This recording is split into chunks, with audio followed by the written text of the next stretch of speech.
Views expressed on this program are those of the host, guest, and callers, and are not necessarily those of this station, its management, or other advertisers. You're listening to Transformation Talk Radio.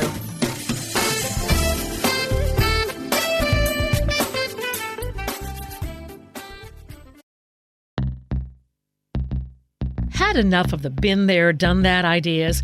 Tired of too much talk and so little action? Rewind now and welcome to Transformation and Change Radio with Dr. Kathy Obear, where the vision of true equity, inclusion, courage, and purpose meet powerfully. Dr. Kathy delivers with dynamic, engaging conversation and the most authentically brave dialogue on air today. This hit show will challenge you to explore current issues of diversity, equity, and inclusion and deepen your capacity to choose courage to speak up to greater inclusion in everything you do. Fasten your seatbelts and accelerate your effectiveness to become a powerful change agent in your life, community, job, and society. Imagine true equity and inclusion and get the tools to really manifest your vision. No frills, no fluff, just really powerful, good stuff. Transformation and Change Radio starts now.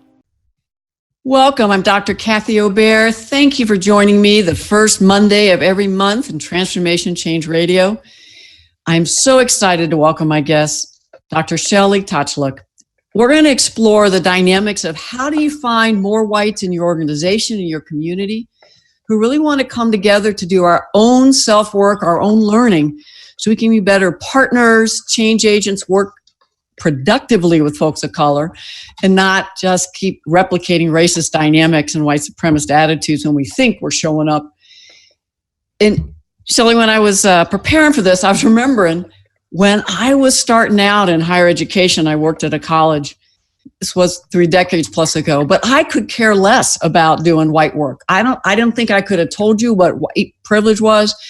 I was so focused on sexism and homophobia and diversity in general that if anybody had said, come to this white affinity space, come on, I would have just written them off because I was just much more aware of my own needs and what I was wanting to create the world. I had no idea of how my own racist actions were perpetuating racism. It took me years to find the willingness, the humility, and then the spaces to begin to look at my own racist attitudes and white privilege. So I'm excited for us today because I really want this conversation to help whites who are listening, as well as some folk of color, multiracial folk, indigenous folk, who may want to share this information with white colleagues. How can we accelerate the speed and the investment so that whites deepen their capacity sooner than I did, so we have more people showing up, dismantling racism, partnering with folk of color effectively? And what I know is, for me, it took a lot of self-awareness, education, and especially white caucus spaces. So I want to welcome you, Dr. Shelly Tochluk, to this, and thank you for joining me.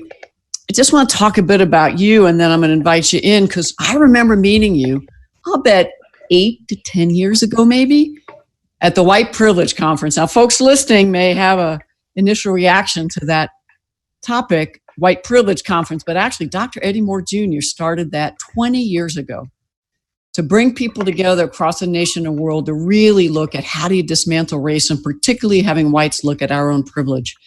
And so I attended a workshop that you and some colleagues from Aware LA did, Anti-Racist Everywhere LA. And I was just really impressed with not only your comprehensive approach, but really how you got, 60 plus people every Saturday coming together to do their own work as whites in a real strong container of community. And then I was really impressed with the resources you shared, not only through the Aware website, but your personal website. So today, as we share, I know you'll talk about your 2 books, Witnessing Whiteness, which I read most of this weekend, Living in the Tension. And you come out of 10 years experience of California public schools in the urban areas. And now you share what you know to help other teachers be socially just, racially just, conscious educators at Mount St. Mary's University. So with that, welcome, Shelly. And could you just tell us a little more about yourself and why you think white racial affinity spaces, caucuses are so critical for us as we work to dismantle racism?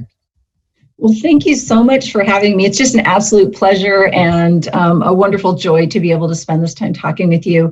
I think it might have been close to 13 years ago, actually, that we did that workshop. Yes, and I will say that at the time that we did it, it was the evolution of the sort of caucus and or affinity space had not been very far along. And so it was a great risk. And in fact, there was a lot of pushback given to white folks working together in rooms just by themselves at that time. And over the last, 10 to 15 years, there's just been a huge transition of people recognizing the value of this kind of space. For me, just as well as you, I didn't come out imagining that this was the kind of thing I would ever want to do or need to do. In fact, I became sort of conscious about the need to pay attention to myself as a white person and how I was bringing race into the room and bringing race and racism everywhere I went by people of color I was working alongside. My employment place at the time was working at a public school that served predominantly Black and African American and then Latinx students as well. And the faculty mirrored the student population. So I was one of maybe 5 people who were white on campus. And so I was pushed a bit more to recognize, there's something you need to pay attention to. It still took a really long time before I started to understand, actually, it's not just learning about racism that I need to pay attention to. I need to learn about what I'm bringing to the issue. And so thankfully, as I was in the midst of a deep dive, actually doing research, thankfully I was in a doctoral program at that time, and one that allowed me to focus in on a question that was deeply personal, which was, what do I do with myself? Now that I'm a white person who recognizes that issues of whiteness are important, what does that mean? And so I went out in search of people who could help me understand how to live my life better and more completely as a person dedicated to justice and whatnot. It was at that time of my life that I actually received an email from someone that said, hey, there's a bunch of white people who are going to get together to talk about how to do anti-racism. And I showed up to that meeting. It was the very first meeting of Obear 15 years ago. And I didn't even really know what I was showing up to. But it's been a tremendous ride since then. So what I think the question you asked, though, was, why is this so important? What has been so deeply important for me is that this is the place I get to go where I can say what I need to say. I can ask the questions I need to ask without worrying about injuring somebody else, where I'm not expecting people of color to tell me their tales of horror and difficulty, but I can still advance my own learning so that when I am in multiracial spaces, that's the point when I can engage better. One of the things that I've really learned over time is that I myself, as a white person growing up in not only a society and culture, but in my own particularity as a person who had parents who were not avowed racist, but they were avowed colorblindness fans, right? So this is definitely that culture of, we don't want to talk about race. If you just don't talk about it, it's all going to get better and everything's going to be great. So I didn't learn how to talk about this conversation. I didn't know how to navigate the minefield that is race until I was, in my mid to late 20s. And so what the Aware White Caucus, White Affinity space has allowed me to do is catch up.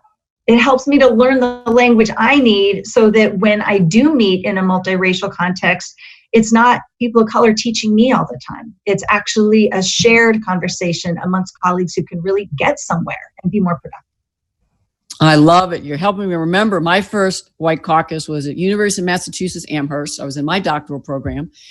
There was a weekend workshop on racism, and I went expecting people of color to teach me. And when they said there's going to be a White Caucus, I was like, oh no, I'm like, whites are boring. I don't want to be around whites. I can't learn anything, which are very common things I hear from whites and kind of our resistance. And then I remember going to that caucus and getting as small as I could. I bet I didn't say a word unless I had to, because the truth was, under my judgment of boring was also, they're going to find out I have racist attitudes. They're going to find out as if whites and mostly people of color for sure don't know already. And so if if you're working with an organization, or the people listening are, or they want to start something in the community, how can they get more whites concerned? You know, whites like me that might be wanting to help people of color. I remember being a teacher, or I was in teacher training. And even when I started doing consulting, I was helping people of color, that paternalistic, arrogant, and sense of, patronizing, so condescending. I'm just getting all these words. And so I didn't get that I was coming from a white supremacist, we're better, people of color deficit. So how do you get whites that think all we have to do is be polite and nice and interrupt that horrific racism from white supremacists, but it's not me? How do we get those whites willing to participate in affinity spaces, or even beginning to get interested? Yeah, so I tend to be really strategic in this conversation. And sometimes that means that the strategies I use aren't the ones that address privilege immediately. I will use privilege if I have to get folks into the room. I will use softer language if I have to get people into the room. There are a lot of ways to talk about these issues without coming straight with all the guns blaring. And one of the things that I have personally found, and it depends where you are, it depends on the organization. So I'll just speak to, what if you have an organization that is ultimately multiracial, but maybe not predominantly so? What I've seen extremely useful is it's not about going slow, but it's about building the buy-in from the ground up. I personally wouldn't suggest that a good-hearted, well-intentioned white person show up and just say, I'm going to make a difference. I'm going to start a white affinity space. Here we go. I think that breeds all sorts of challenges. The first thing is to create a cohort of people who have buy-in in that organization, or on that campus, or within that, that space, to say, what is it that we're looking for? What's the vision of this thing? Why is it important? To create that articulation of what those values are going to be and how it's going to relate, not just to the white people, but the people of color that might be impacted, affected, or whatnot. Because in developing the language around that, then when you launch, you have a more solid footing, because people will talk. The minute you say that you're deciding to do something like this, it will spread like wildfire. And the 2 or 3 people minimally in your organization who will be extremely upset, and that's a conservative estimate, will be very loud. And it will catch fire if there's not a lot of good pre-planning, base building, really. I love the base planning. So it might be people find a friend or a colleague, or maybe start with reading your book, my book, Robin DiAngelo's White Fragility. So even a book club, which is one way to do caucuses, but it could be something that's not quite an affinity space, or just let's learn a little bit. The other thought I had was, is the organization doing diversity training? And if they're doing it, can we have more infusion of race and whiteness in that, and or a standalone looking at racism and why we need to look at race to more effectively serve our increasingly racially diverse clients, as well as create an environment that's inclusive for increasing our differences of all kinds, but particularly folk of color, indigenous folks. So if it's done in a regular training to get more awareness, and then you say, and by the way, we've been working with leadership, we've been talking to the employee resource group of color, and together with some of their support and suggestion, they said, what if we pull together some folks of whites to just continue the dialogue about what's our role in creating an inclusive, racially just organization? So building it into systems that are already created and really partnering with the people of color, if there is an employee resource group. Yeah, I think all of that's a great idea. If you're starting at an organization where there is currently very little to nothing, then certainly doing some primary education on what is race, what is racism, and all that stuff that might be multiracial in nature and broader in nature certainly can get the conversation going. And this is something that I did myself, is I just started trying to pay attention to who's showing up. Who are the people who are showing up within my organization who have some level of openness to this conversation? And so let's just track it out a little bit. So if there is some kind of programming that can start, even if it's just a even a volunteer-based, people come who want to come, not a mandated type of program, then who's the one who's showing up? And then invite those folks to lunch and, hey, how could we expand this? What do you think about this? Making sure that's a multiracial conversation, maybe not to start out with. It might be just getting 2 or 3 or 4 other white folks involved to say, hey, I've been thinking about wanting to do more conversation about this. Could you be a conversational partner with me as I try to figure it out?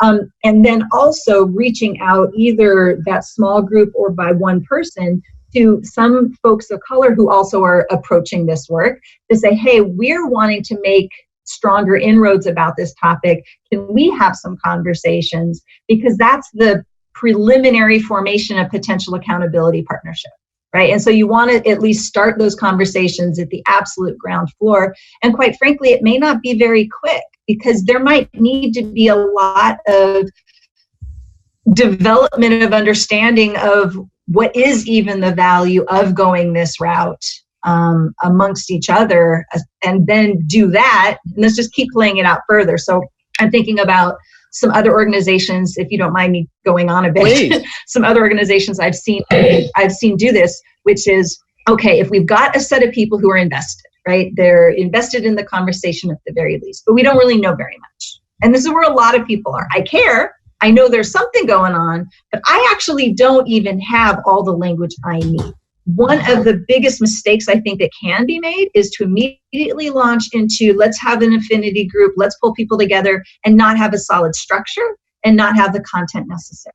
And that is, to be honest, where the Witnessing Whiteness book can come in. There are other books too. I think Waking Up White can be really effective and wonderful if the environment you're in is really needing to have a soft entry that's very, sort of personal narrative. I really like that resource for that.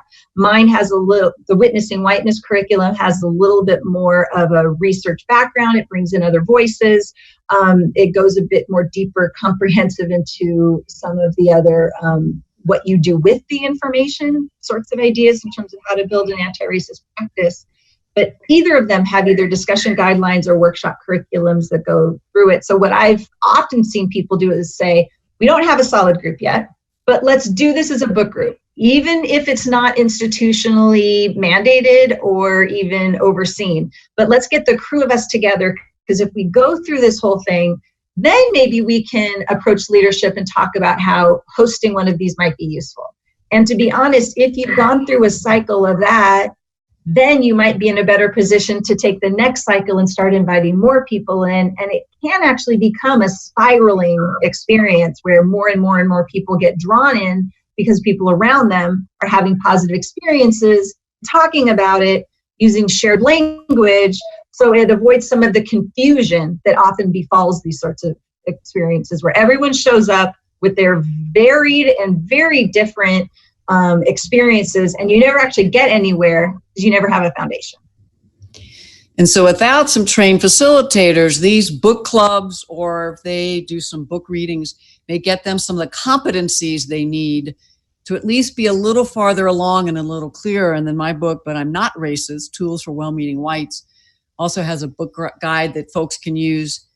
I've had people use it, especially the first 5 or 6 chapters, just to give it a little structure if you're just starting out, deepening the competency of the folks that are energized and get them more excited, skilled, and then, as you said, bring more folks in. As you were talking about the collecting information about what are the racist microaggressions is another way to get interest as well as organizational buy-in, whether that's maybe a survey, having people in different workshops write out in my workshop materials gallery activity, so that we're collecting voices, generic examples of race dynamics. And as you were talking, I had a brand new idea, which is why I love dialogues like this. I was like, ooh, what if in a survey you ask, or in a workshop, what do you want whites doing differently? What are the problematic behaviors of whites, and what are the more effective, inclusive, racially just behaviors? And that might actually help set the curriculum for what you want to do in some of those caucus work, but also help to get leaders and HR buy-in, because some of the resistance is going to be strong. Ooh, whites getting together, they're just going to be talking about how to be even more racist. So a lot of communication needs to happen. So let me ask you this. They're all different kinds of caucuses. When we started the Social Justice Training Institute and we did the second year where we did the race immersion, we decided to do caucuses, and I don't think, led one. And so I was leading one based on what I thought would be useful and the consulting work that I'd been doing with LCY Cross Associates and other places. So I didn't have this understanding that it's important to have knowledge, and a lot of knowledge. A lot of self-awareness is where I actually at Social Justice Training Institute, we do all the socialization, racist attitudes, behaviors, internalized dominance. We do some skill development. How do you intervene in your own racist attitudes and in others? But mostly it's that self-awareness we do. Capacity to take action at the systems level, intervening in policies and practices, building coalitions, community building. So if you could talk a bit about knowledge, self-awareness, skill building, capacity to take action, community building in your own work, aware, just what are some of the outcomes that you have found? And I don't know if there's sequencing, scaffolding that could be useful, or do you just do an assessment of where people are and where they want to go? What's been your experience, or what do you recommend? Yeah, so a couple of things to get into that. One is, you're absolutely right. There are different types of spaces.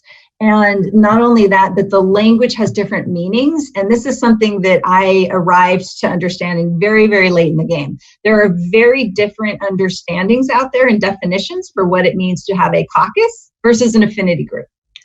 And so I have used them interchangeably for very, very many years, and we are even here in this call.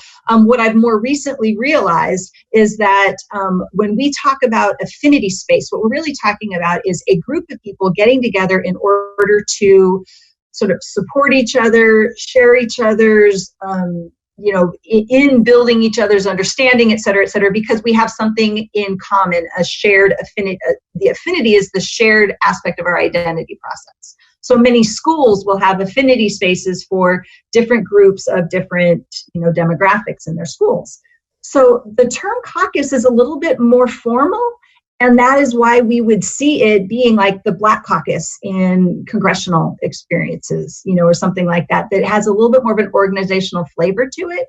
And what I'm finding valuable in paying attention to this difference is you might be at an organization where there is no such any type of support system for anybody, and therefore creating an affinity space might be a very first step of white people taking responsibility for self-education on this topic.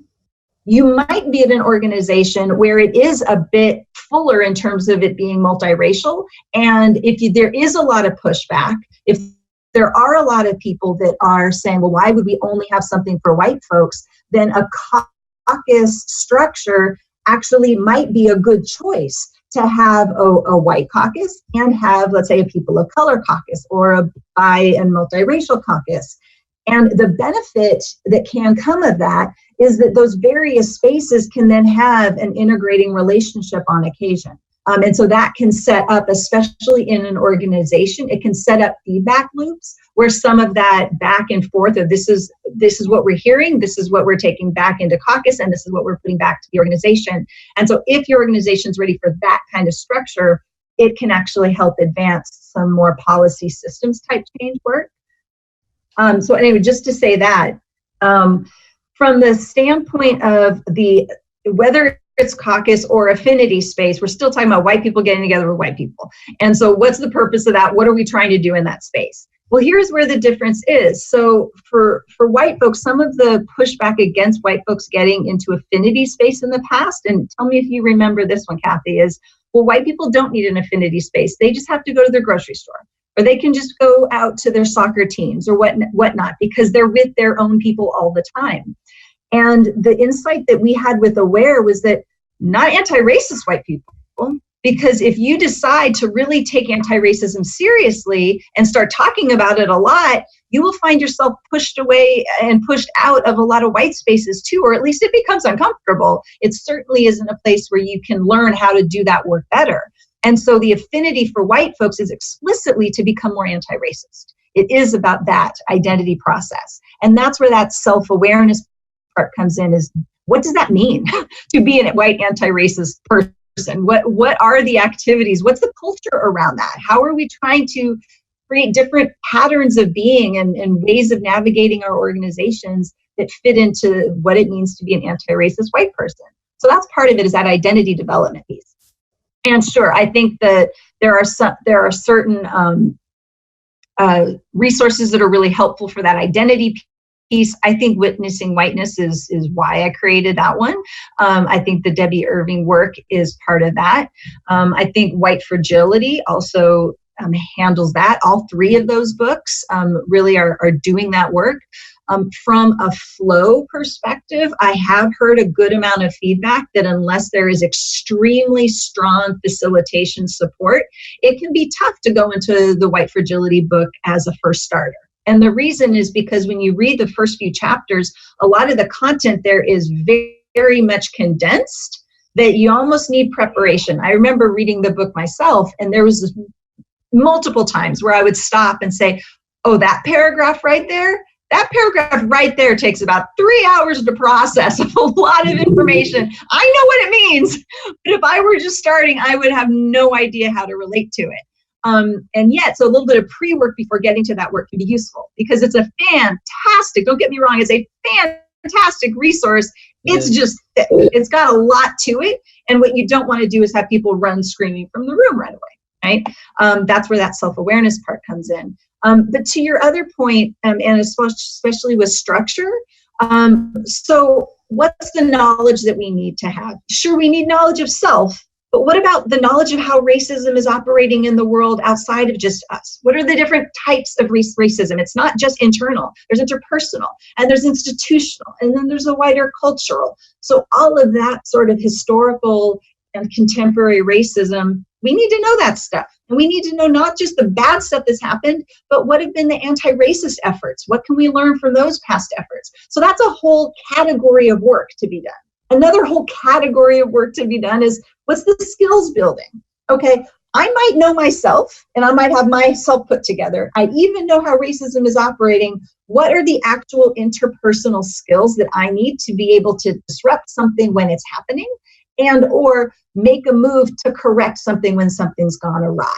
That's a whole set of skills building that takes role play and all sorts of brainstorming and development.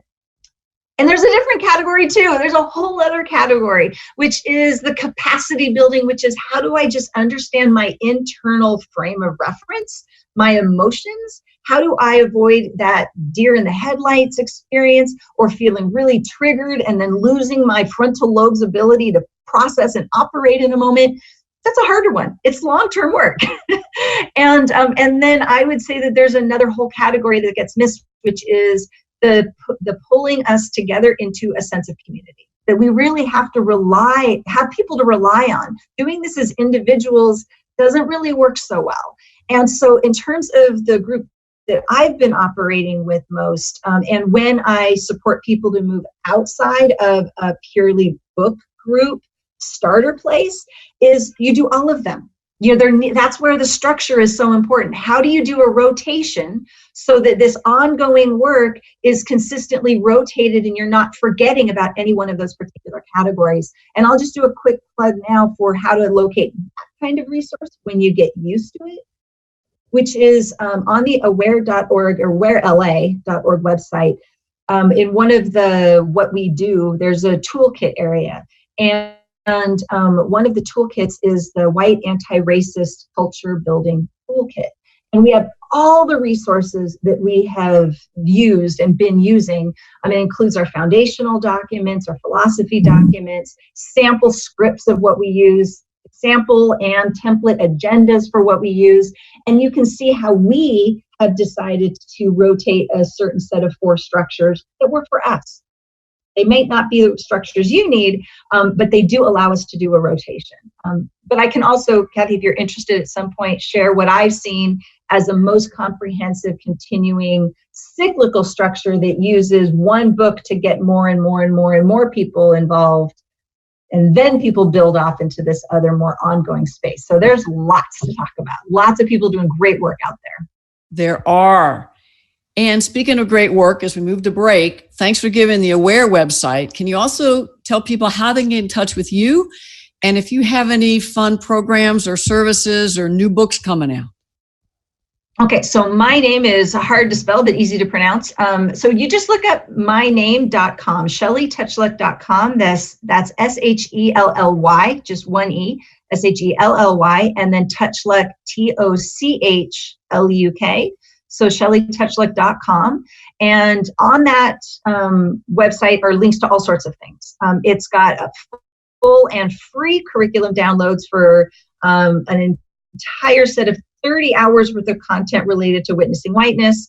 My other book also has a workshop series you might want to explore. It's also got a page that will take you straight to Aware. And one of the things that Aware does, and it's a little too late for this year, so I apologize for this, but we do have a program that we run every single summer called Unmasking Whiteness.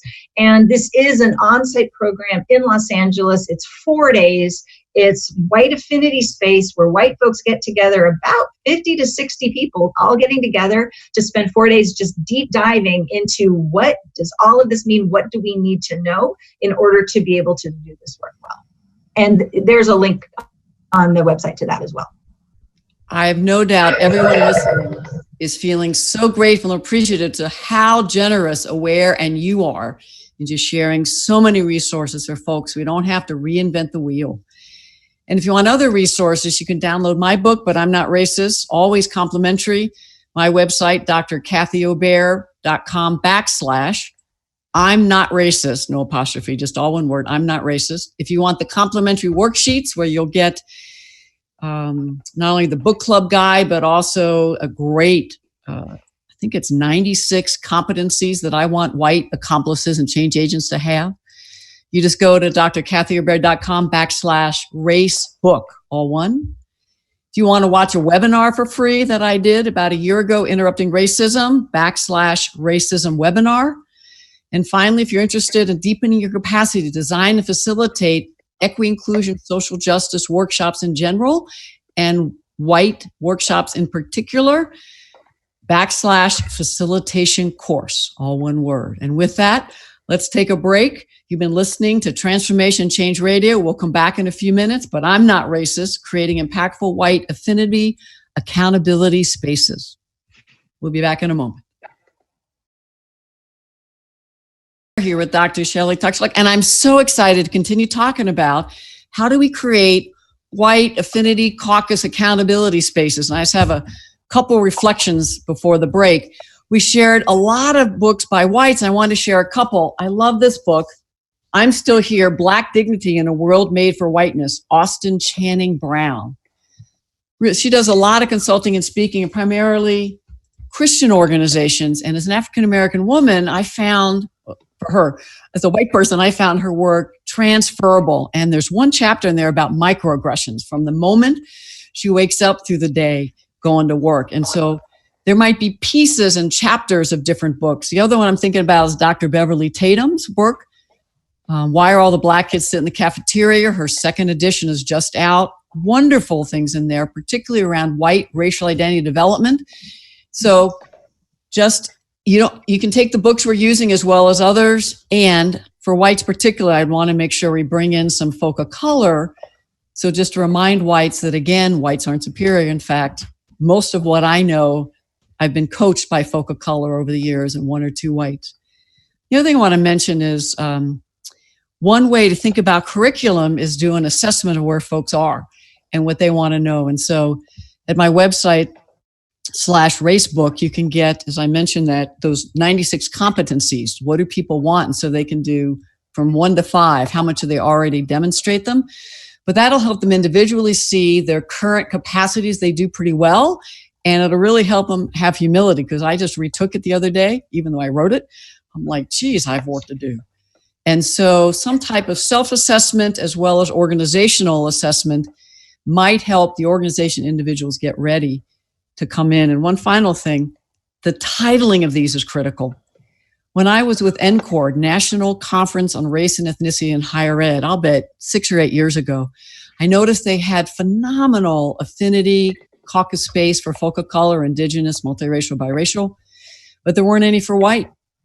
And so I just checked in with a couple whites who were elders, because this was my first time going to NCORD. a couple thousand people.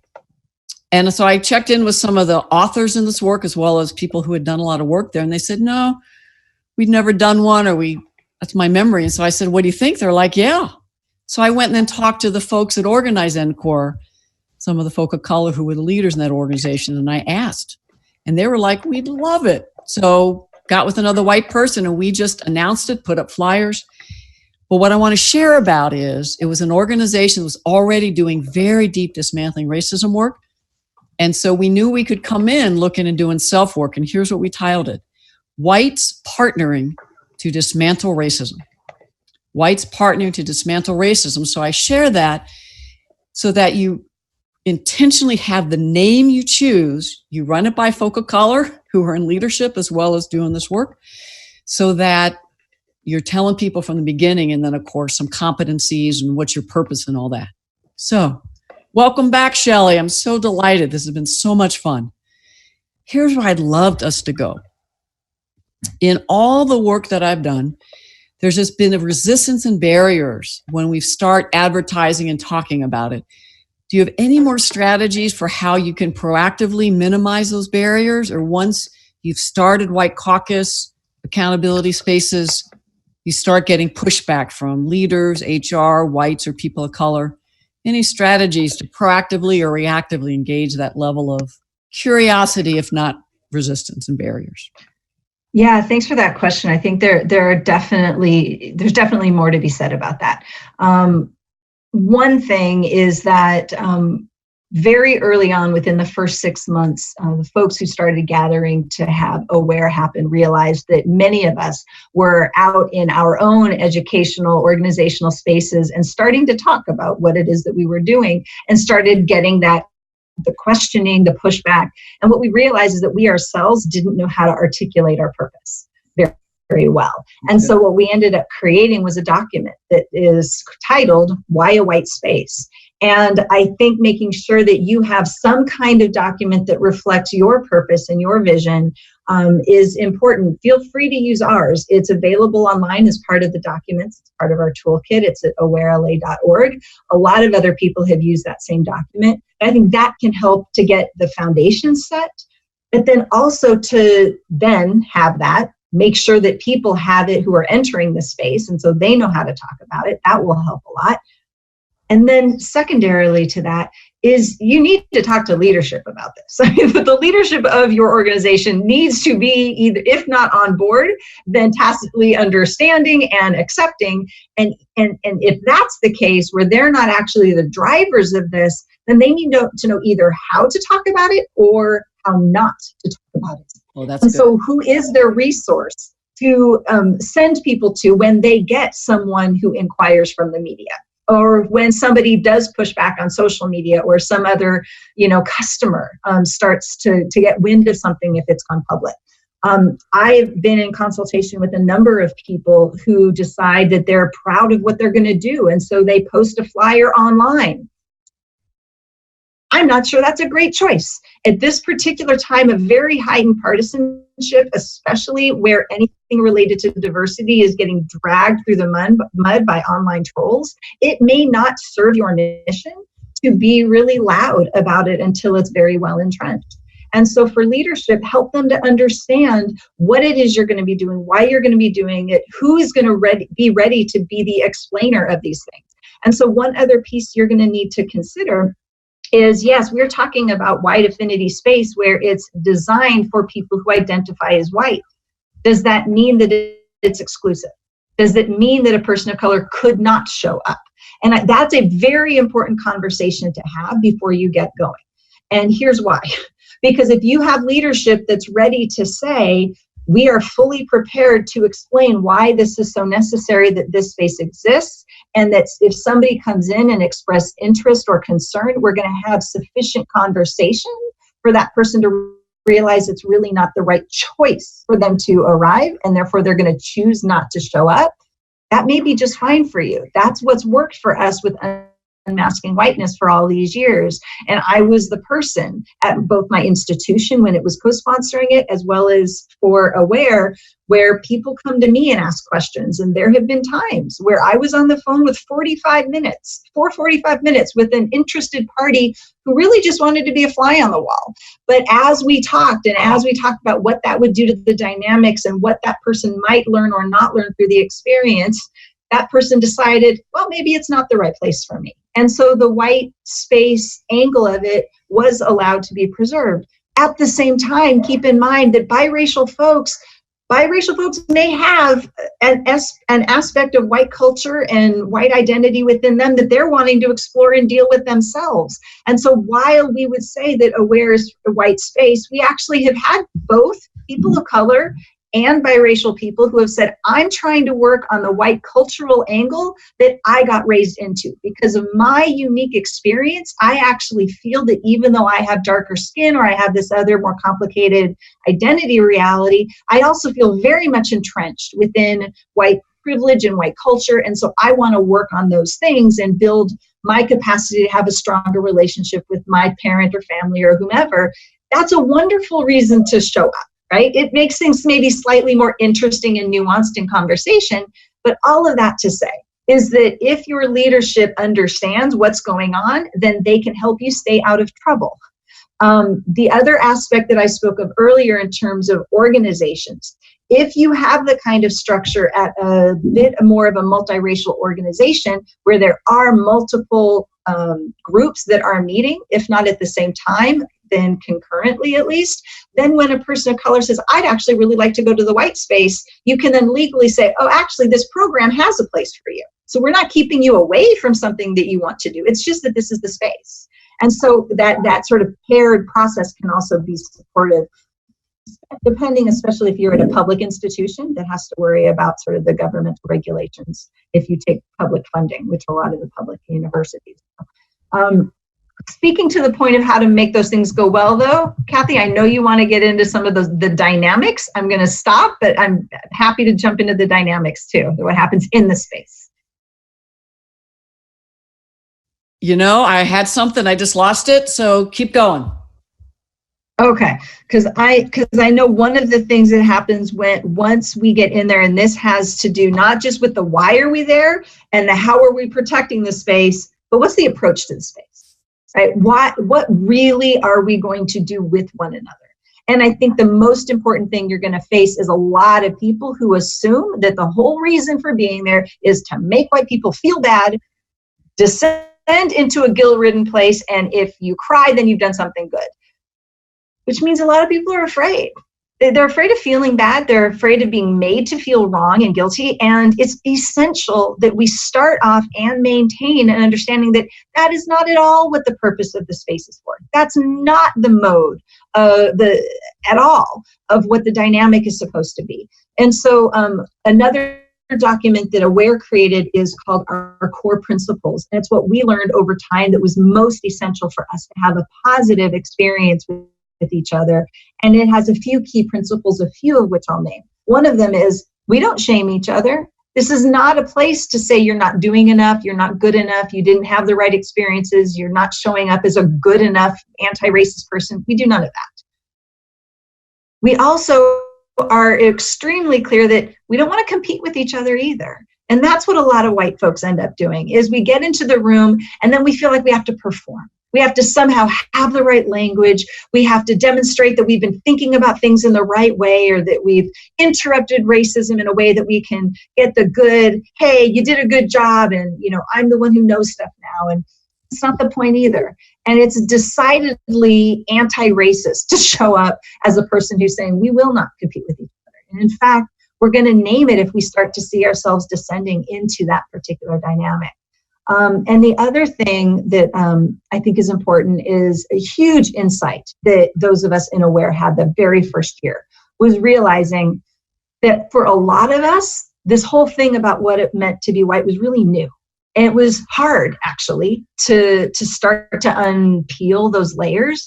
And it was kind of hard to be with people that we loved, who also weren't seeing what we were seeing. And then starting to make moves, starting to use our voice for the first time, not only is that scary and intense for many of us, but it also can be really frustrating when it is not received very well. And so one of the things that we came back and realized was we were generating a lot of anger and frustration. And the piece that was missing from anything we had found previously was messages from white people to white people saying, you know what? It's okay for us to love ourselves. It's okay for us to forgive ourselves. Because what was happening is we were so angry at the white person we just were last week that we were essentially ready to harass anybody who wasn't exactly where we were right then and there. And so the huge insight, just to say it as clearly as I can, is we realized if we don't love ourselves as white people striving to be anti-racist, then we're not able to actually reach out effectively and with care and empathy to other white people who still need to move further on the journey to where we are currently finding ourselves, so that they'll go with us, so that we can work as partners in this program. So I'm the best white, let's find the racists in the room, judging others are all unproductive behaviors that I did with other whites. And so I know when I set up White Caucus spaces, it's really critical that people learn we leave no one behind. We're all learning together. And the other thing, a new idea, I could imagine doing quick dyads where people go, what are some White Caucus spaces you've been in that went really well, and what was it that was useful, and what were some that didn't meet your needs, and what were the behaviors of whites, so that they're coming up with them, and then negotiating how we're going to be together. And then one other tool could be just getting a list of even 20 of these from your book, my book, brainstorming, that people could do early of unproductive White Caucus behaviors. When have you done them? What's been the impact? And how could you show up differently? And for me, teaching folks how to relate in, see ourselves in each other, come, as you said, that compassion, I'm just like you. And instead of, you shouldn't have done that, or my teaching you what you should have done, relating in. So I know I interrupt a lot when I'm leading a caucus. So when I see these unproductive behaviors, I'm like, can you tell me what you notice you're doing? Well, I'm just helping them be, okay, now let's slow down. What do you think the impact is when you tell whites what to do? I hate that. Okay. So relate in, tell me a story where you did just like what that white just shared. And so I'm teaching facilitation tools without naming it, that I'm teaching whites how to engage with each other, whether it's in the workplace, home, community, where we come in, relating in, sharing a story, self as instrument, self-disclosure, without judgment, and those sorts of things. So we just have about 5 more minutes. I was just remembering a couple other books that I loved. Paul Kibble's work, Uprooting Racism, to get some of the concepts and history. And of course, Tim Wise now has a podcast as well as a bunch of books. I do think it's important that we do know systemic racism and history, and yet I think we whites try to intellectualize and let me figure out the problem and solve it, as opposed to, for me, the work that I do with whites is, the problem is we've internalized white supremacist attitudes, we have racist attitudes, and we react and act out of those. So let's do our self-work first. And then I say, go read some books on history, but I start with the self-work. So my last question for you is, as you've worked with folks in facilitation, how can we help people who are really interested? Yes, we said get some people together, develop, but how can we get them deepening the capacity to truly design and facilitate in ways that help people move along, meet them where they are, don't shame, don't blame, but help them deepen competence? What are some ways that you know? I think we can learn a lot from each other. I think there are networks of people who are paying attention to this stuff. And so getting hooked up with the network of people who are good at this and observing them. So Kathy, I know that you're running regular podcasts or ways that people can connect with you. I've been a witnesser of your work for many years, and I don't want to underestimate the value that what you offer is for people. I've learned most of what I've learned not through facilitation training, but watching other people host these kinds of dialogues.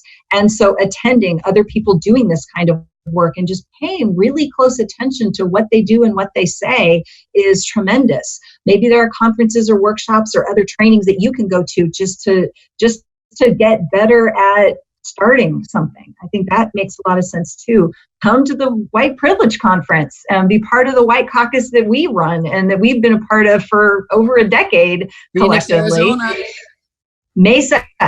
Mesa for 2 years is going to be there. Yeah, Mesa, Arizona, which is nearby Phoenix.